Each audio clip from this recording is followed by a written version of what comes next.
ఈరోజు కథ నీళ్ళ సమస్య.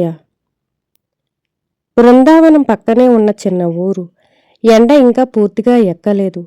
ఆవుల మెడల్లో గంటల శబ్దం, పిల్లల నవ్వులు అన్నీ సాధారణంగానే ఉన్నాయి.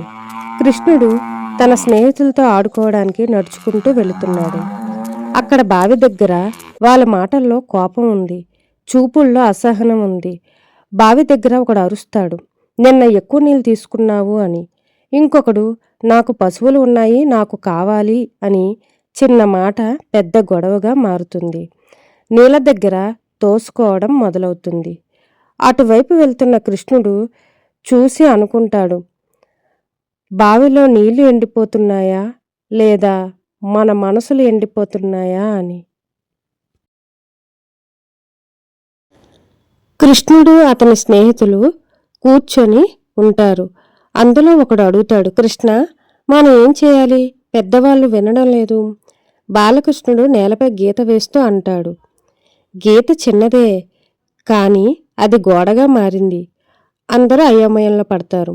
ఊరు సమస్యలతో పాడవదు, మనసులు విడిపోయినప్పుడే పాడవుతుంది అని నెమ్మదిగా చెప్తాడు.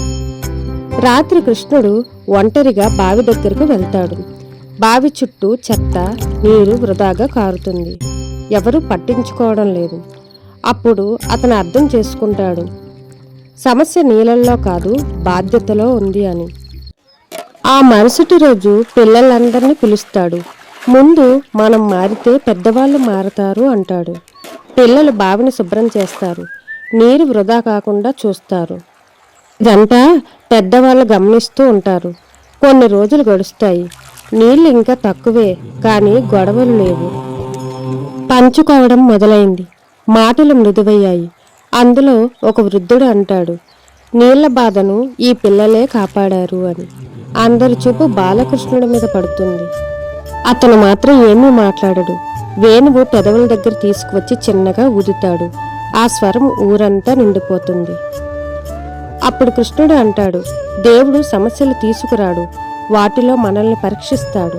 పంచుకునే మనసు ఉంటే ఏ కొరత కూడా శిక్ష కాదు. ఊరు మౌనంగా వింటుంది. కృష్ణుడు అంటాడు, నీరు తగ్గితే బావి ఎండిపోతుంది, మనసు ఎండితే జీవితం ఎండిపోతుంది అని.